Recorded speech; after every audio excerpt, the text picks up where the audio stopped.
So what we've got here is a 2010, so that's a second gen CBR 125R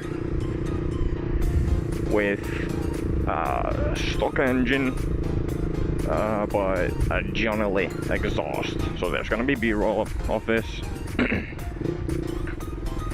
Now the generally sounds awesome.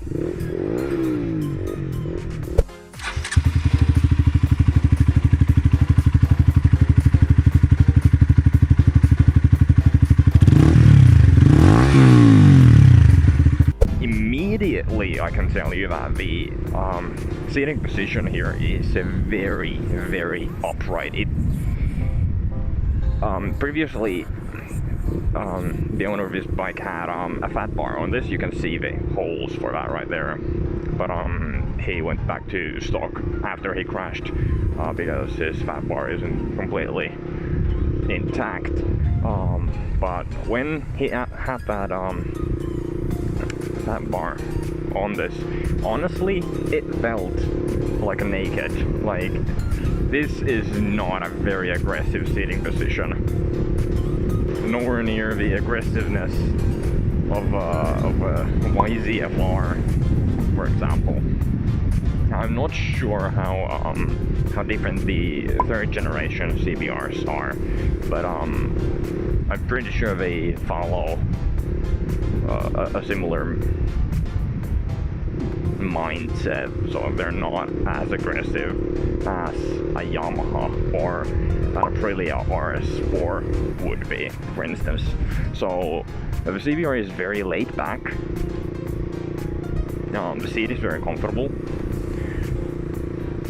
I would honestly prefer to have a fat bar here, because at lower speeds these handlebars are a bit, or any sports bike handlebars are a bit too narrow. Once we get to the higher speeds, I can tell you there's no problem at all. Okay, I'm full throttle here.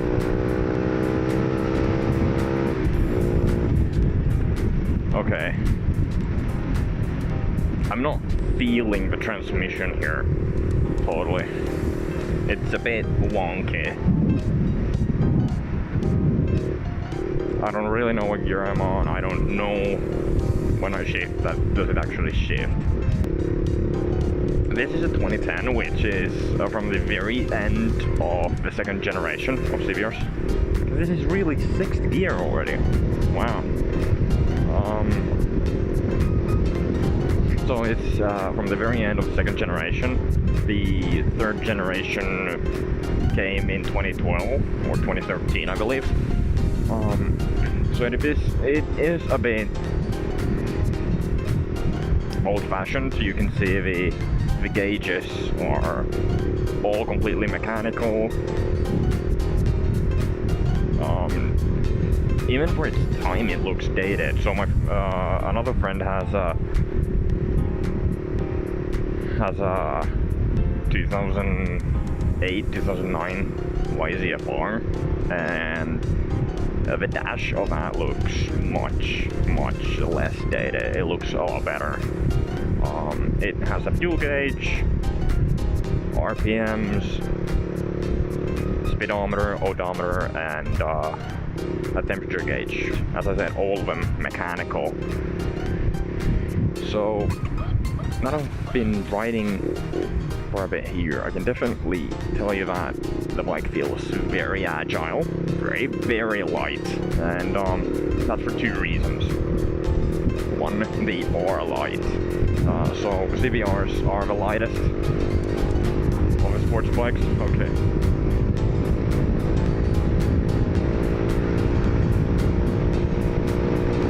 These really don't weigh much.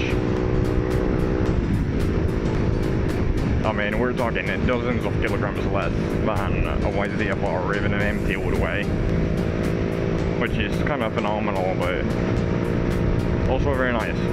And secondly, the tires are quite narrow.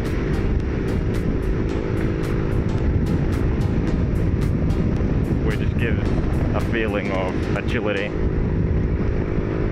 and, you can definitely feel it. It feels extraordinarily light, even at speed. I'm doing 80 right now, plus or minus something. You know, it's probably not that accurate. But feels very laid back. It definitely isn't the sportiest of bikes. Throttle isn't as nice as on my my MT, probably because it's older and more used, and it's a single cable throttle. The MT has a double cable throttle, which does give it a better, more linear feeling. So after now riding here a bit, I can definitely confidently say that from all the 125s, sports bikes, nakeds, and supermotos, this is probably the one that fit or would fit the best for longer distance riding, for multiple reasons. Now, this include the fact that this is a very stable bike, even at higher speeds. It does not consume much fuel. We're talking about 3 liters per 100. And the engine is incredibly well known for its reliability. So this engine has 38,000 kilometers on it, and it's never been opened, and it works like a charm. It's got long oil change intervals, which is 4 times longer than the oil change interval on a YZF-R or MT or any other bike with the Mineral LEWR engine. And this is not any less powerful than any other 125 engine. On paper, this actually has like half a kilowatt less. Considering the very much reduced weight of this bike compared to others, this is not any slower than any other bike you would be. This bike is also incredibly comfortable. The seat is nothing special. It's quite small, but it just feels good. You know, honestly, I could probably sit in this for 2 hours non-stop and it would be fine.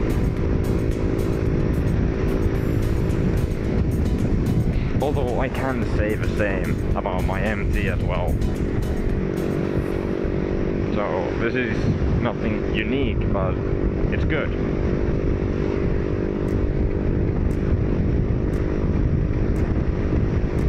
Now, is this bike purely good? Or does it actually have some weaknesses as well? Well, I think yes. Now, especially the older ones, older CBRs, the first and second generation, they're not the best looking ones. The best looking bikes there is. And, well, that is obviously subject to opinions. That is my opinion. Yours may vary. There isn't that much to say about this bike. It is comfortable. It is very, very reliable, and it is cheap because it is, or you can get one quite old. But the thing is, because of the reliability, the age isn't a problem. So you can still buy one of these for under $1,000 with 30,000-40,000 kilometers on it, and it would not be a problem in terms of reliability or wear or anything.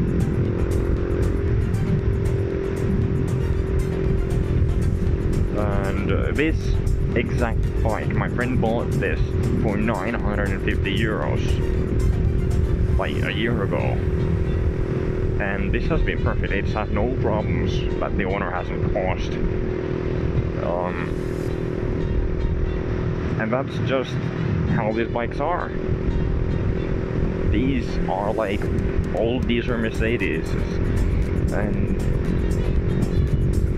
they're not the prettiest, they're not the fastest, but they're goddamn reliable.